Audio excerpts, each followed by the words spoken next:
today for our first official webinar as the newly transformed Aspen Family Business Group 501c3. We transitioned recently to a 501c3 so we can serve family businesses without access more broadly, no matter what the business and family's financial means are or where you're located geographically. We have many things planned for the Aspen Family Business Group in addition to webinars such as this. We're doing monthly coffee with Leslie Dashew, which is a drop-in opportunity to have conversations and share ideas and get answers to questions. We'll be having recorded videos and podcasts, knowledge base on our aspenfamilybusiness.org, the new version of which is coming out shortly.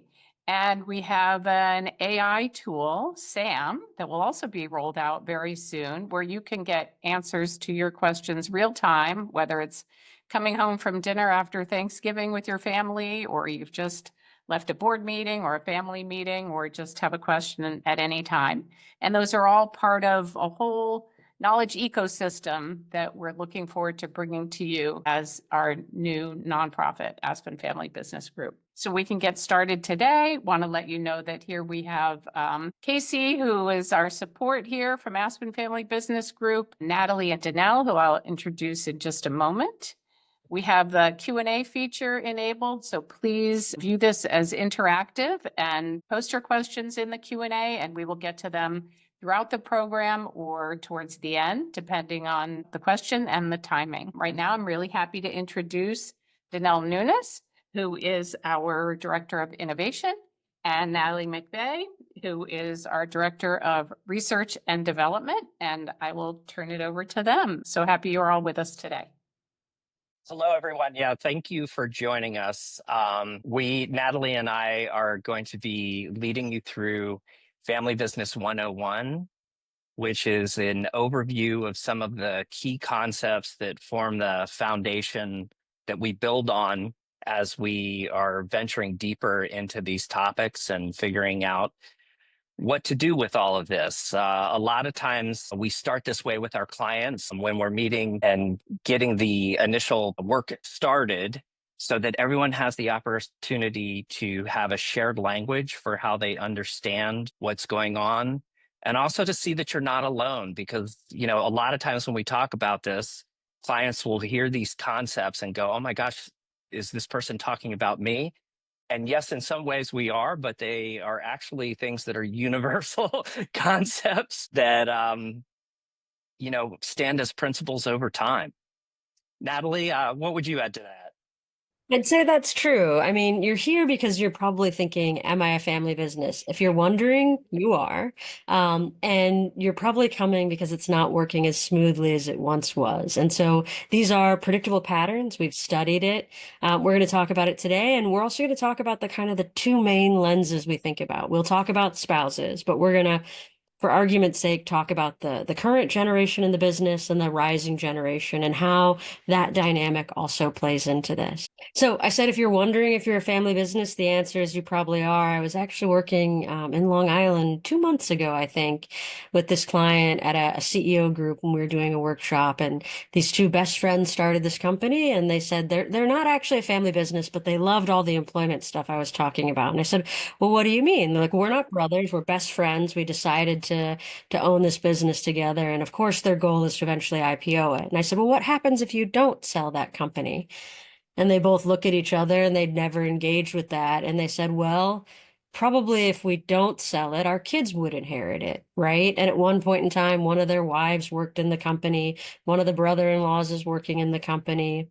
And so how we define a family business or a family enterprise is anything with shared ownership, management, or decision-making. And that was the thing these two gentlemen actually took on after they asked that question is, when they sell the business, they probably will continue to be serial entrepreneurs. And so at some point in time, there's going to be, either that wealth transfer or that business opportunity for their kids. So if you're saying, right now the business is just me, think about when it does get to your kids, or when you and your spouse are deciding what decisions you make in the company relative to things. And as a mediator, one of the most frequent mediations I have is actually the family cabin, right? That slice, that's why I pulled it out of real estate. So some of my clients, have a vacation property that they own with siblings because that's how their parents passed it down. And why it becomes complicated is we go from one decision maker to more than one. And that's where this whole workshop we're going to talk about today is there's a great beauty in that. We're smarter together, we're better together, we're more collaborative together. And we also really have some challenges when we have to decide together what we're going to do. Yeah, Natalie, I think you raised a really good point is that, you know, a lot of times the folks that we're looking to have joining us through the nonprofit version of the Aspen Group have a range. There's people who are coming to this who are for the first time considering that they may be a family business. And then there are others of you who I'm sure are more experienced and have attended a few seminars, maybe have even worked with advisors. But one of the things that I really hear you talking about, Natalie, is that there are names and terms and research that apply to the experiences that people are having. And when you know what to call something, it's the first step to being able to address it in a constructive way. So let's jump into the start here. Why family business enterprises sometimes don't survive. And, when working with family businesses, there is a pretty predictable pathway that can put you on a path that is probable for success. And there's other pathways that can lead to things kind of pulling apart. And one of the number one things that we see in family businesses that struggle is a lack of shared vision and purpose. And a lot of times this shows itself where, we might be talking to a group of family business owners and say, so how many of you have a shared vision? And we'll get you know, anywhere from a third to half of the room will raise their hands. And then when we ask, okay, can anyone share that family vision? All of a sudden it drops to one or two hands. And in this, the shared vision is the thing that helps you drive forward, row in the same direction, and come together and be able to determine what your strategy is, how you're going to execute that strategy. And without it, you're sort of rudderless. Another thing that family businesses often struggle with, if that can lead to demise, is too small of a niche. And I'm going to show my age a little bit here, but one classic example of that was the newspaper industry. Is that, there was a time when printed news was the thing. And, when that didn't end up, transitioning into, moving into more advanced ways of doing news, like, electronic media and things like that, it didn't serve the demands of the marketplace. Other examples of this are things where there's a product that gets developed that fits a very particular market, and that market is not big enough to sustain the overall business over time. This one, in a way, sort of goes hand in hand with the dinosaur phenomena at times, and that is that newspaper example where people are not evolving into, being able to address the advances in technology. Right now, this is a big one for everyone who is thinking about artificial intelligence as a technology. That is going to be a major sort of deciding factor, I think, for those businesses out there who jump into it and embrace it versus those that hold off. Another concept that Natalie touched on was the founder or leader too much at the center. And family businesses, like families, have developmental stages. And one of the early stages in family business, or any business for that matter, is, the entrepreneur being the driving force. And when we think about the entrepreneur being the driving force, one concept that comes to mind is from physics. It's about entropy. And so entropy basically is that when energy is not sustained in one pointed direction, it starts to dissipate over time. When you have an entrepreneur who starts a company, they focus the energy in a way just like a magnifying glass does with the sun. and it keeps it on target. But when you start to bring in other generations, if you don't allow for those other generations to participate, or it's the energy of the founder that holds it all together, it can lead to things coming apart. We also think about family needs overtaking the business needs. This is most commonly seen when you have families that are trying to figure out ways to give money and other things to the family to take care of them at the expense of the business. We have poor communication, where I think, most people have experiences in any family where families struggle to be heard and understood. One of the things that we talk about when we're educating people about active listening and things like that is that typically the reason why people have misunderstanding in communication is not necessarily that people can't express themselves, it's that people struggle to hear accurately. Another one is the business runs like a family.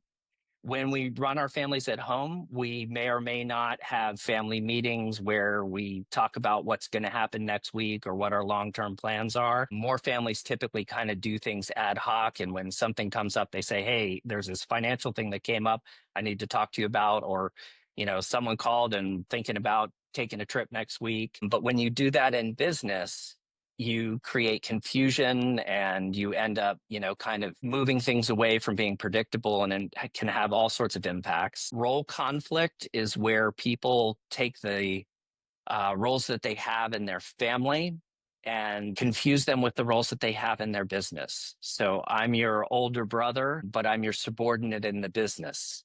And when that kind of dynamic plays out, it can end up, wreaking all sorts of havoc with people going around one another in the way that they're communicating to employees. Natalie, when you think about this list from the perspective of a next generation, what are some of the things that pop into your mind? Yeah, from a next generation, what I hear from my clients is, my dad or my mom doesn't tell me because they don't trust me. And so when you think about that founder leader at the center too much and poor communication, I would imagine as the parent, they're just used to not having to tell anyone. But the kids think this is them still being talked to as children, right? And some of these kids in these businesses are 55, 45, they're not children. And that lack of shared vision and purpose too. Really, the question is, are we growing the business? Are we allowed to change things? And that next generation really does want to change things most often. They don't usually want to throw the baby out with the bathwater, but we can't tell because sometimes dad or mom says yes, sometimes dad or mom says no, and it seems really arbitrary. So if I just knew where they were going, I could, make a better business proposal. And at the end of the day, this all ends up feeling really personal when it's really a lack of process. Yes. I think that's spot on. I've noticed that, with some owners who started a company that are struggling to exit, they're wondering if the next generation is going to keep the business afloat, and they're looking for signs that that's going to happen. And sometimes the younger generation might be wanting to change things in ways that an older generation perceives as, saying their baby's ugly. Absolutely. I just had a client that sold, just a couple months ago. And one of the reasons is, the next generation, two siblings who are in the business really wanted to grow the business, but dad and his sister and his brother really just wanted to get dividends. Not too many, but they'd spent years taking less salaries, doing all these things. So they weren't investing in the business anymore. And that next generation really said, and fortunately, all three are actually working there. They're wonderful workers. The new owners love them. But they really said, we have to make a choice. We have to decide to invest if this is going to be viable for us or if we're taking dividends out. And it's not that easy, but those are the questions that really lead to conflict at some point in time. And unaddressed conflict usually sounds like a gripe at first, right? It's not that I hate you. It's that this doesn't feel fair and I'm going to keep it in because it would hurt my parents to ask. It would feel insubordinate, right? Yeah, there's I love that saying that you're either talking it out or you're acting it out when it comes to conflict. Absolutely. Yeah. So for this family, they had that conversation, and I think it's tough. Most of us learn a lot of our problem-solving skills and our most professional behaviors, and we're used to applying them at work. And it's really hard to do that when the people that you work with are your family. We like to relax around our family, right? And so we sometimes don't bring those best skills to each other because it's supposed to feel informal.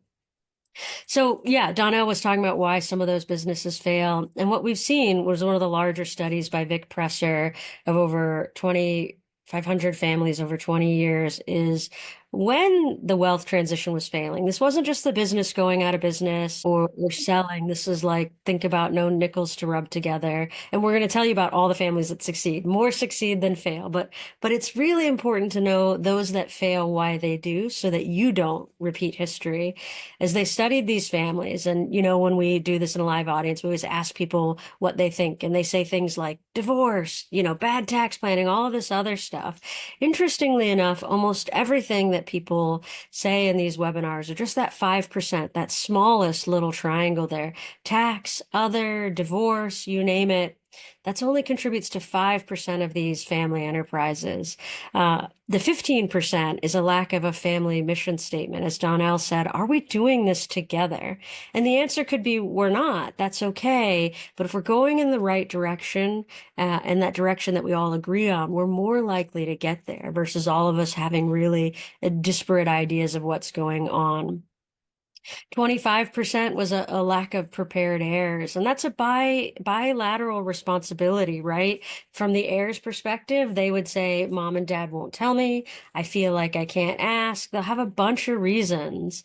But from the parental side, sometimes they don't actually explain all the things they're doing. Authority equals atrophy. So the more that I take it, because I think my kid doesn't understand it, the less they're going to get a chance to do that.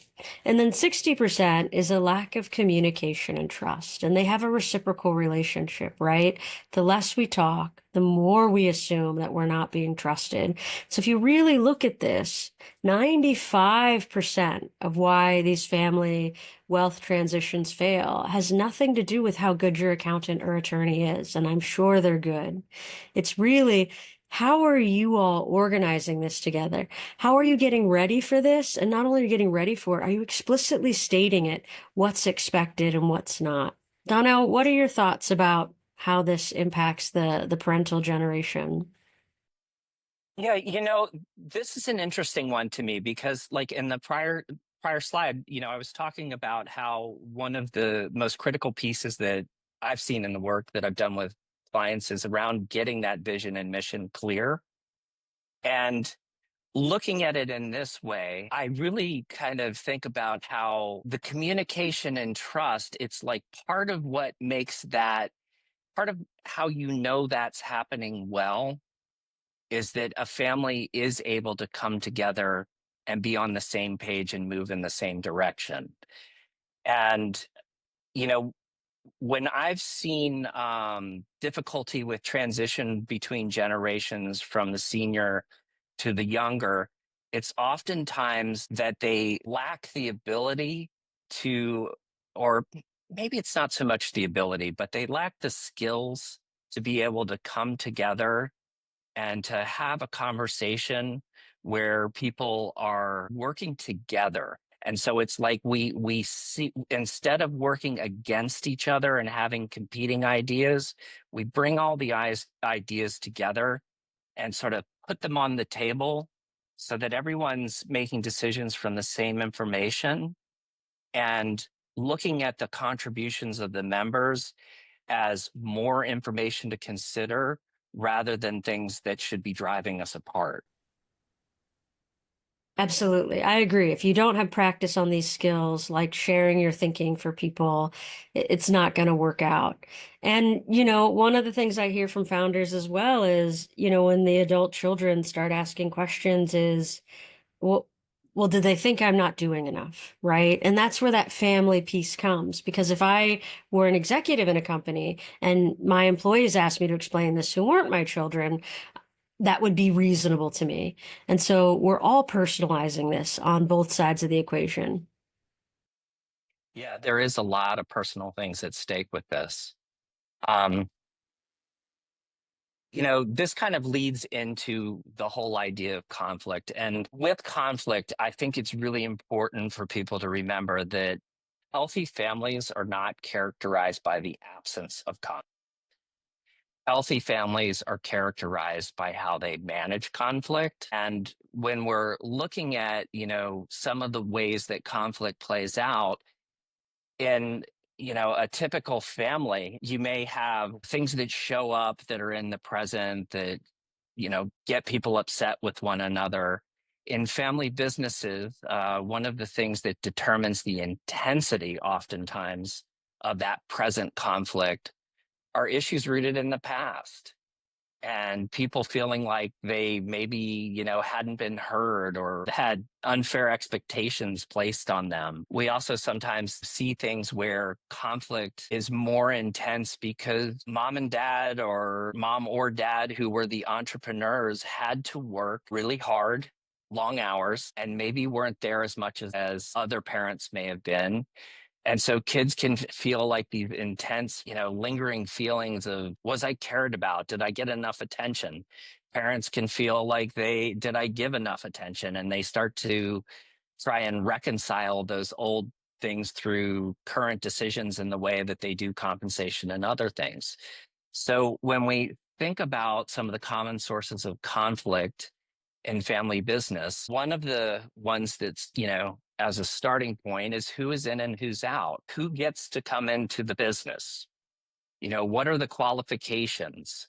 Um, is it your last name or is it something where you have demonstrated that you can be successful working at other companies outside? There's also who is out. And sometimes who is out means like you keep people out because they aren't necessarily qualified or don't bring value, but sometimes people just want to leave. It's not always easy to leave the family business because of all of these emotional things that can take place in the background. And so there are tools for how to address this one particular one, and two of them are to establish rules for entry. And another one is to have a plan for leaving. And that leaving can be for good reason, or it can be for, it's time for somebody to go because of something isn't working out any longer. Another one, who does what? With who does what, it's like, what am I responsible for? What are the things that I get to have authority over when it comes to my position? And sometimes what happens in family business is that there is not the clarity that would exist in a non-family business through job descriptions, organizational tools like an organizational chart don't exist. So people end up having no role and every role. And where this can show up is that a family member may be unsure of what they're able to do to contribute towards the winning of the overall family business. And so they kind of put their fingers in everywhere. And so some of the key things to do is to have, an organizational philosophy that is supported by tools like those job descriptions, an organizational chart, having, an understanding of process analysis. When we think about who's in charge as a source of conflict, this can be something where it's related to power sometimes, and it can also be a thing that's related to trust. And so with the who's in charge, one of the things that we're thinking about sometimes is a person is going to be, the entrepreneur or the founder who's too much at the center and doesn't want to share power. Another part of this can be that a parent or a senior generation doesn't want to relinquish control because they don't trust that the next generation is going to be able to rise to the occasion. And there are ways, strategies, and things for dealing with this as well. And one of the tools is that you work on an agreement for shared power in the organization. And then if it's something that's about trust, it's important to have somebody come in, oftentimes needs to be a third party, who can help you explore the assumptions around mistrust. Natalie, before I go on to the other ones, I'm really curious, what have you seen with, Next Gen in terms of this particular conflict that they've faced in businesses? If it's either an example of a founder who won't give up control because they want to control all the decision making, or there's issues of trust. Yeah, I think it's that we haven't written a policy on this. So I was working with a client, they've graduated, they're doing great now, but they had five siblings, all boys. And I remember talking to the youngest son, and he said, "My dad never asked me in the business." And I didn't know the answer to this. I tend to ask questions I didn't know. I said, "Did he ask anyone else in?" And he said, "Well, he must have, because the other four work there." I went and I asked the dad, I was like, "So how did you ask your sons in?" He's like, "I didn't. You know, three of them asked me. One of them had already gotten a job and came back later and asked, but I think there were five of them, yeah. And the one that didn't ask had lost his job, and he just kept coming in every day. And his dad said, "Well, do you want a job?" And so at the end of the day, I think of these questions you said that are the normal sources of conflict, these are normal things, right? We're both married, right? We both work at different companies than our spouse. This idea of who's in and who's out doesn't matter because we're not expected to be there. It's the story that we make up sometimes in our family that, as you started this, you said has been around forever. I'm the youngest. I never felt included, maybe. And then my dad also doesn't ask me in the company, but he didn't ask anyone. And so none of these are bad. They just seem to pile on to these misinterpretations that we've had since childhood. And that's really what it exacerbates it. And when we have a business family, there was this theory in the 90s, more the 80s than the 90s in the United States, that there are no emotions in business. We don't talk about emotions. And so what really gets challenging for family companies is I don't want to come in and feel like I'm the silly one talking about how my emotions feel in the company. And the fact of the matter is every economic decision has an emotional component. They are in parallel, even for non-family members emotional. I hear that from non-family employees too, who say, you know, I've worked here my whole life and I know he's going to pick his son over me, right? At the end of the day, we have to have that emotional conversation along with the economic conversation. I just want to remind everyone that we do have the Q&A where you can drop in your questions so that you don't just hear Donnell and I talking about this over through the whole thing, because we could talk for hours on this subject. Yeah, and we'd love to hear questions from you. So I'm taking a look here.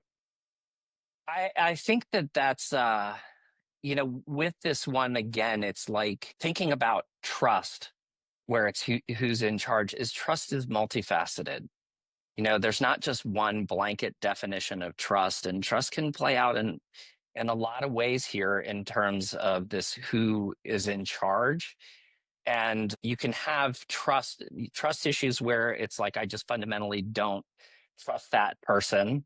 You can have a trust issue where it's like I wouldn't let that person take care of my house while I was out of town, but I know they're really good with the way they handle the books at the company.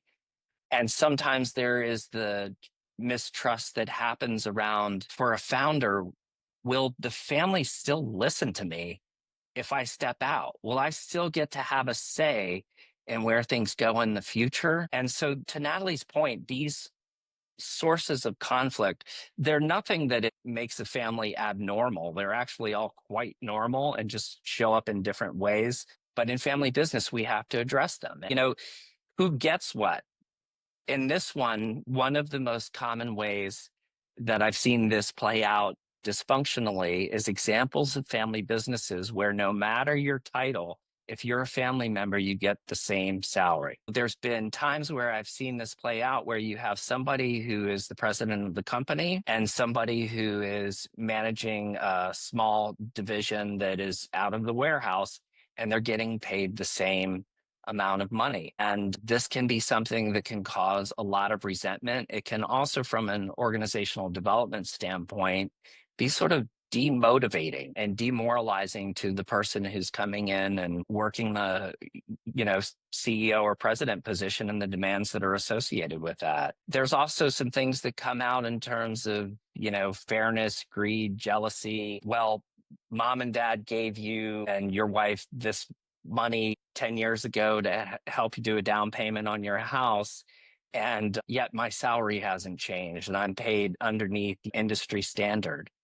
And so one of the ways that we try and pull those family ways of doing things out of the business is we put tools and strategies in place that include fair market salaries for the position that people hold in the business, and then finding ways to have agreements about other compensation related to gifts, payouts, and dividends that take it outside of the business.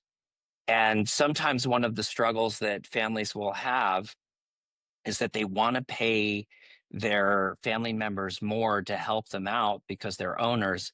But you can run into some real challenges when you try and inflate the compensation through salary that can lead to resentment that can run through the organization. Natalie, I wonder, what are some of the strategies that you've seen when it comes to ways that families have supported younger generations coming in to help them kind of be in the business while they're in positions that maybe don't pay enough to support their living, if the long-term strategy is to get these younger generations into the business? Have you seen that kind of thing play out?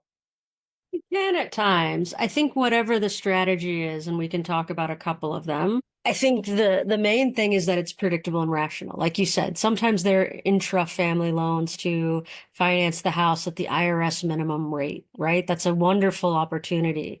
The question is, do you get that as an employee, or do you get that as a person in the family who all of us have been absent mom and dad when they're working in the company?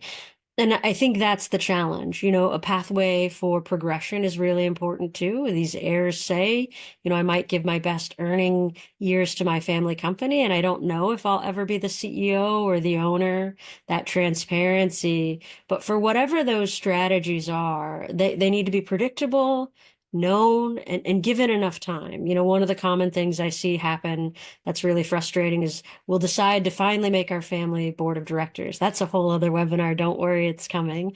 But in a world where we finally have a board of directors, we're only going to have one or two family members on it, and they need a master's degree.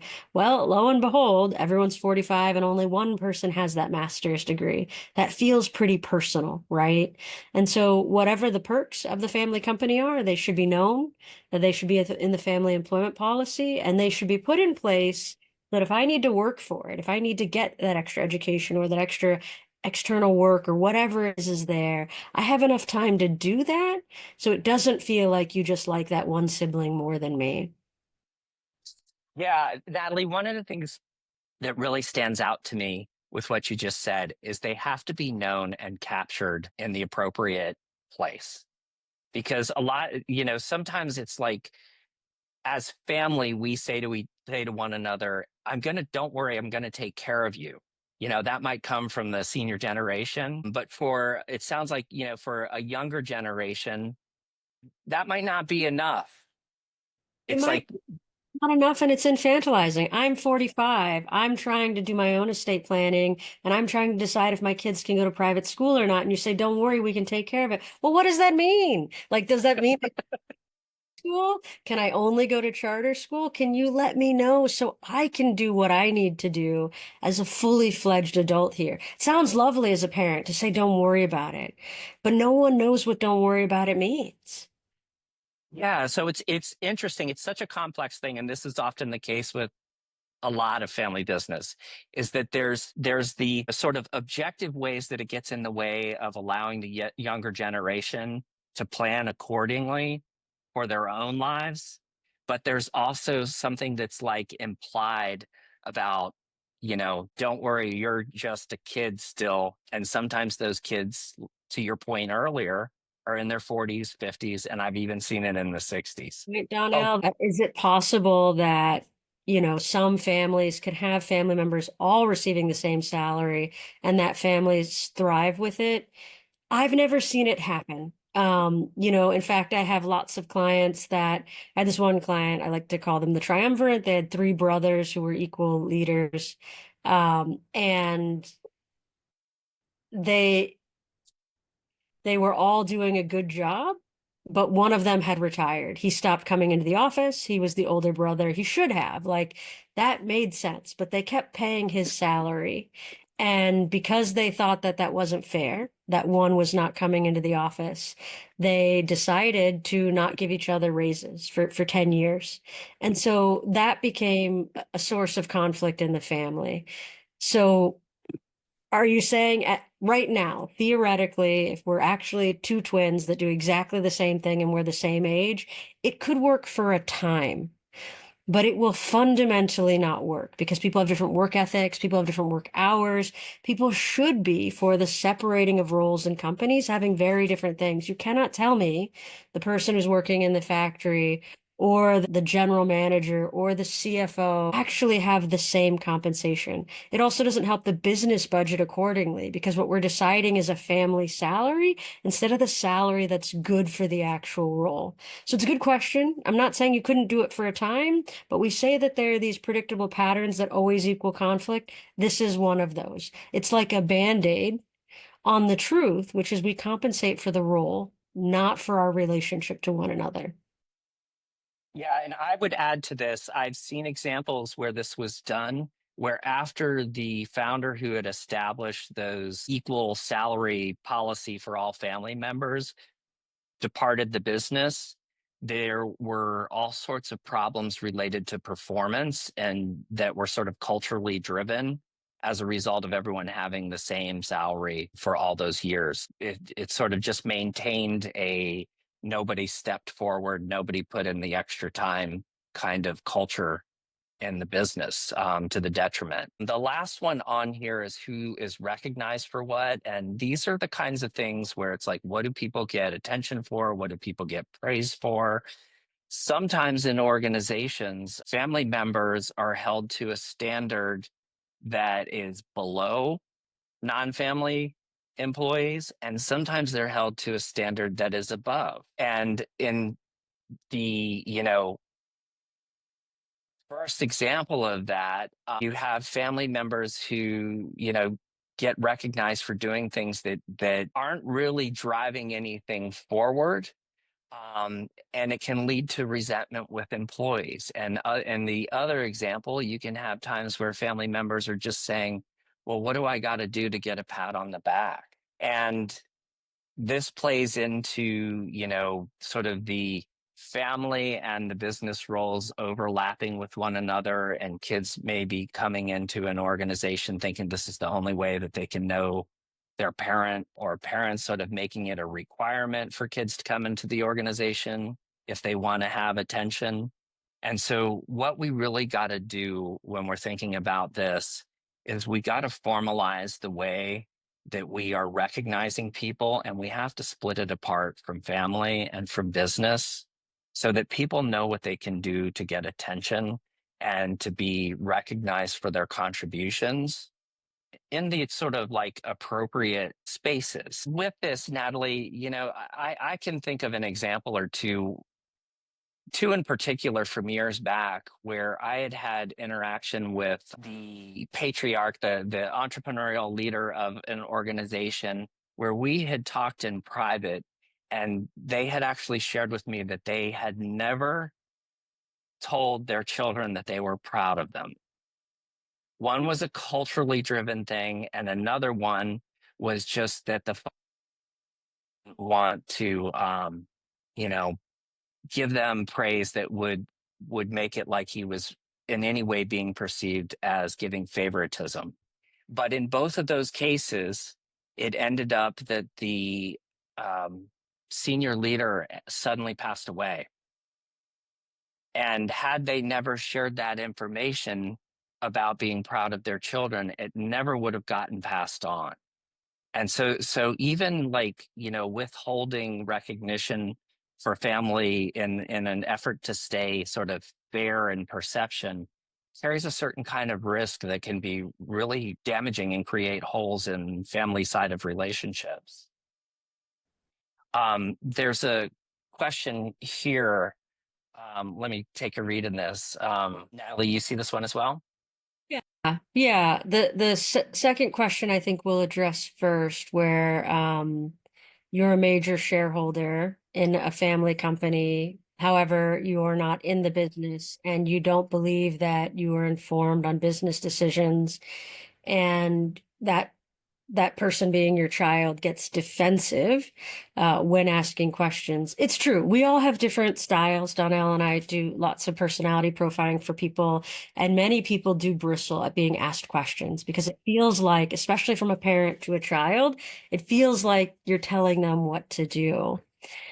So one of the things when we've been talking about structures, and if we can skip ahead, Donnell, oh, actually, I don't think we have that slide. I apologize. But we'll talk about it in the Family Dynamics webinar next month for sure. Is one of the structures you're going to want as a shareholder is a shareholder meeting. And you should be having those quarterly, right?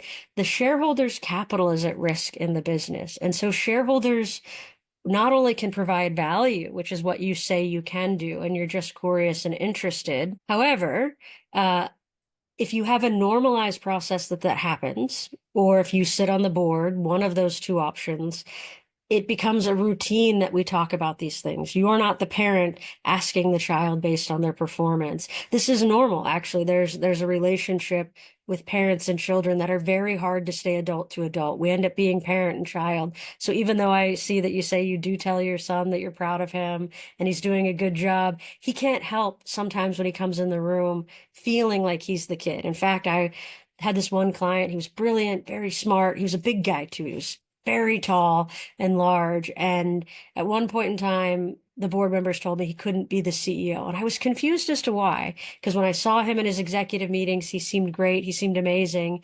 But the board members, one of which was his dad, were people who knew him since he was a kid. And I can't do it because I'm sitting, but he did this thing where he put his hands in his pockets and he would sway. He became nervous when he was in the presence of his dad and his dad's peers. So you may be the best father, which it sounds like from this you are, although every coach will help you even be an even better father. And it sounds like, because there's not a predictable time where you get together, where it's normal and normative to ask these questions, to be presented this information. It just feels like the dad who used to lecture me on how I wasn't driving the best when I was 16. Our brains kind of encode those memories. And so we need to support in creating a brand new pattern. Yeah, I think, Natalie, you hit it on the head. Is like there's a way to work with coaches to figure out how to do this in a way that a message can get through. I'm going to share with you, moving us on to the next slide, the challenges to communication in families, and love to hear your thoughts on this, Natalie. Yeah, so families, like I mentioned earlier, we don't do our best communicating with our families, and we don't do that because we've lived with our families our whole life. I actually am the youngest in my family. There was not a day that I was born where everyone else didn't exist. And we want to belong more than anywhere else in the world to our families, and belonging outweighs our desire for safety from a neurological perspective. We have studied this. And so I don't want to hurt them. I don't want to let them down. And I know how they'll respond, right? So for the father who just asked the question about his son, he's not actually hearing you. He's just remembering times in which you knew more than him. And so that's kind of that precedent. There's actually something neurologically called the closeness communication bias, that I've been married to you for so long, or you've been my sibling my whole life. My brain decides to pay you the utmost respect of a favor and just ignore you. Doesn't actually hear it. And then there's this worry that if we didn't talk about the business, would we have anything else to talk about? And so this is where families start curtailing their communication. And we curtail our communication because we love each other, because we're afraid of breaking. Now, it's not that I haven't mediated some lawsuits you probably read about in the news. I have. But what I can tell you about families is they don't break as easily as we think they do. They distance slowly over time. And if you can catch that beforehand, and the antidote to that distance is actually having these tough conversations, it builds intimacy. Now, do you want to talk about trust a little bit? I'll let you jump on this, and I'll have a little bit of contribution afterwards. Great. And why we're talking about communication and trust is, if you remember, that's why these transitions tend to fall apart. And you may say that you trust your children, but do we believe and behave as though we trust them? And that's where my clients, younger clients, are always saying, my dad doesn't trust me. Trust has at least three components. That there are more, but these are the building blocks, and it's just easier to understand three things. The first one is, do I believe you actually want to do it? So when I say, hey, do you want to sit down and go over this P&L? You say that to me, and I say something like, sure. it doesn't sound very interesting. So that's the first sign that sometimes you might be breaking trust with people if you don't feel engaged. I'm not asking you to be animated, but I am asking you to feel like you have presence. The other is, can you do it? Do you show up a lot? This is my personal failing. My colleagues at the Aspen Family Business Group will tell you I am chronically late because I want to do it well and focus on it. So I know for Natalie, when people are complaining about not trusting me, it's usually my tardiness. It's that I don't always do things the way they can anticipate over and over again. And then there's the competence, which is, are you capable of doing that? So I actually had a client do this recently, a young man who's very proud of now being able to read a P&L, but he kept skipping the meetings. It looked like there was a reliability problem. But in fact, when I called him to the carpet about it, he was skipping the meetings because he was afraid he couldn't actually read this profit and loss statement. He didn't know enough. And so he and I worked privately to help him read it before he sat down with the CFO. So this is really helpful for clients and for you all to chart down when I think someone doesn't trust me or I think I don't trust them, which of these three areas have broken down, and try to solve for that. And as Donnell said earlier, it is a multi-dimensional relationship. I might not trust that young man around the P&L, but he is the first one that gets the call anytime someone can't stay late or show up in the morning. And I think that's useful. And so going back to this question about the father and son dynamic, my guess is that your sincerity in asking the question hasn't yet seemed as sincere to this young man of, I'm just interested in supporting you versus I'm interested in knowing better than you. I'm sure he understands that you have the confidence and reliability. He just doesn't yet know this shift where you're in your mentor phase, which is really powerful in families. Natalie, I love what you just said because it's like, again, putting, what we were talking about in the very beginning is if you can put a name to it, then you can start to resolve it in terms of what you're trying to address.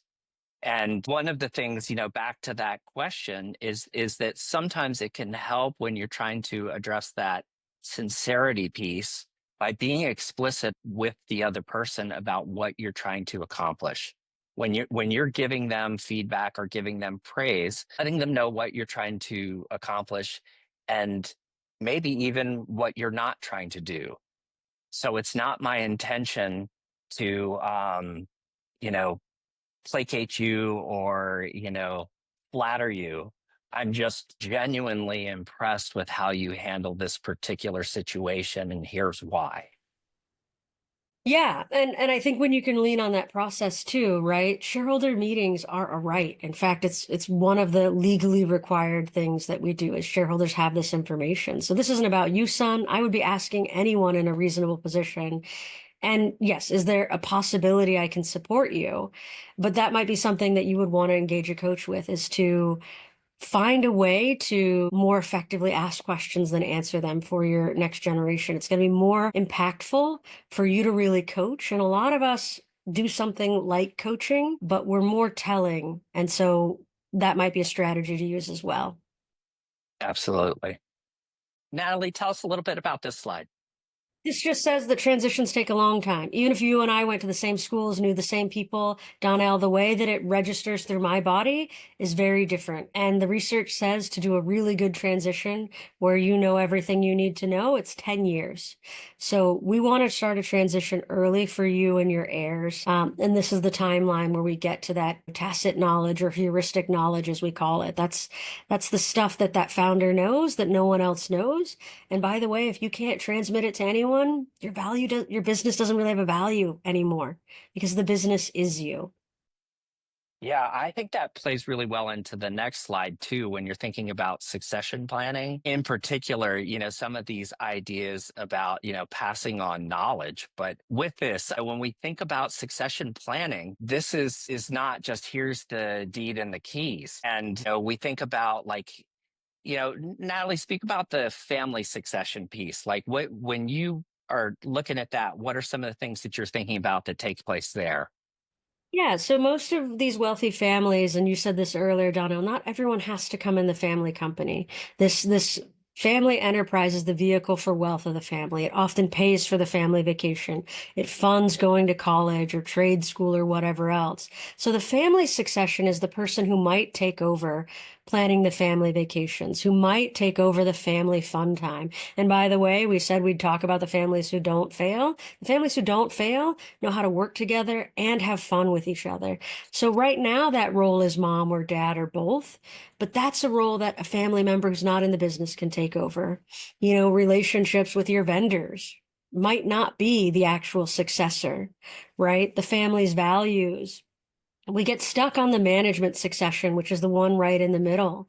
But that's not all of the things that need to happen in a family company going forward. In fact, if you just did that one, it still doesn't work out as well as telling the story. I had a client in the new Northeast who did that. They brought their brilliant son back into the company and they forgot to really make an announcement or tell anyone about him because he was out external doing amazing things. And they lost two of their key employees because they weren't sure on what happened and why this was the right decision for them. And of course, ownership is different. You all love your kids equally, and there might be a time in which you're giving shares away, maybe not voting shares, shares to your children who are not in the company. And that's something to think about. And that might matter to your heirs. They may care, and that may change how they decide to do management succession or not. Yeah, and how do you think about the way that like knowledge gets passed through all of these different facets? I mean, how does it or how should it? Well, so how does it usually get passed? And then what are some of the ways that you can kind of enhance the way it's done? It gets passed in some ways through osmosis, right? This is what I've been doing. You know, the great thing about our clients that have built these companies is I couldn't even do what they do. My clients have astounded me in the ways that they've been successful, but they're not even sure about it. And honestly, the truth is, people who are really good at something are sometimes bad teachers. And so that's one of the ways that it's often helpful to be supported. You know, if you put together a desk plan that really says all the things you do, not just on a daily or weekly basis, but an annual or every 5 years. Who are the key people? What are the ways that we can engage? And then I think when you really tease it out, all of my clients who are in the founding generation are some of the most impressive people ever. And the question is, where do we delegate it and to who? And it's likely with your next gen wanting work-life balance, it's never going to sit with one person. And that's the question. How do we actually separate this instead of making everyone so focused on who's going to be the president or CEO of how do we get important information in the right hands of all the next gen, family or not, to move this forward? Yeah, and one of the things that I would add, like with some of the changes in technology now, is there's some tremendous opportunities that we'll talk about in another webinar of ways to sort of supercharge the way that you're capturing, preserving, and passing on information using some of the AI and other tools that are available to us now. And there are families out there that are doing it really well. And there was a question here, what is the best predictor of success in all those different aspects of succession? What do those families do to increase the likelihood of success? I think one of the best predictors of success in these different aspects of succession is actually when you start it. That it aligns with a time frame that is realistic to accomplish them. And Natalie mentioned that ideally you're looking at 10 years to work on this kind of planning. And what do these families do to increase the likelihood of success? To me, it's taking sort of a long view and taking into consideration all the things that we've talked about here. It's a multifaceted approach that needs to take place. Usually I draw sometimes a pitchfork kind of model that I show clients where we have all these things that have to move forward and we can't leave any of them behind if we're going to reach the ultimate goal that we're trying to attain. Natalie, what would be your response to this question as well? Everything you said, Donnell, and the simple answer, and thank you for the question, is if we can talk about it in a conversational way. I don't need someone to be able to say all the technical aspects of it, but if they can tell me the story of who the key vendors are, the key stakeholders are, if you can talk about it that way, the way that most of these founder entrepreneurs rattle it off, that's when we know that it's going to happen and to be effective. And I think that's where you want to look at your kids realistically. You know, there's a big trend of co-presidents and co-CEOs in family companies. Even Roku did it for a little while. I think Netflix had it for a hot second as well. Is you might have a child who's more relationally inclined and one who's more numbers inclined. And instead of fighting over who's the main leader, is they can actually be complementary in this. So yes, to Donnell's point, the timeline is correct, that fork, but can we talk about it? Because if we can't talk about it, we're not able to do it. Yeah, it's tough work. And if you want to make this kind of thing happen in a family business, you have to commit to it. And that goes with accepting realistic timeframes and accepting that it's not always going to be easy. But some of the ways that you can kind of push these things forward is creating healthy family systems. And, these include things that are up here, everyone coming together and being really clear about where they want to go and what's important to them. Finding ways for people to contribute in meaningful, ways that they're bringing the best and highest order of themselves to what you're trying to accomplish. The idea of traditions, these are things that sort of bond families together. And some of the examples can be really simple, as like, things that might happen at a Thanksgiving every year where people balance spoons on their noses is one that Leslie would talk about. But we also think about the importance of being willing to learn and grow, doing things together that make it, so that you are enjoying one another and having fun together, looking out for each other, both emotionally and, physically, like ways that you can do things for each other. And conveying respect and trust for one another. And that takes time. But privacy is important in family business too, allowing people to also have their own lives with their nuclear family that is separate from the family, enterprise family. And then healthy interpersonal boundaries. And again, that's something we'll dig into more deeply in another webinar. And Natalie, if you would just quickly run us through the themes of enduring generational transfer. I believe this was from Dennis Jaffe's work, right? Yeah, I won't read because you can all read it and we're at time, and this will be recorded. But these are the things that they found from the opposite study that talked about how many failed, the families who made it 5 generations. And as you can see, a lot of these are more qualitative than quantitative. And I think if we taught you nothing today, it's that we need to spend a little more on the human aspects of the organization. And that's true of non-family companies as well. That's why HR and other things are so important. But thank you all for joining us today. Hopefully you got something from this, and we are having our next webinar on the family dynamics aspect, where we'll get more into, healthy communication, healthy conflict, etc. Yeah, thank you so much. This today was really about just sort of getting some of the common language and concepts out there. And we're going to have a whole bunch more content that's being developed to dig into these things more deeply.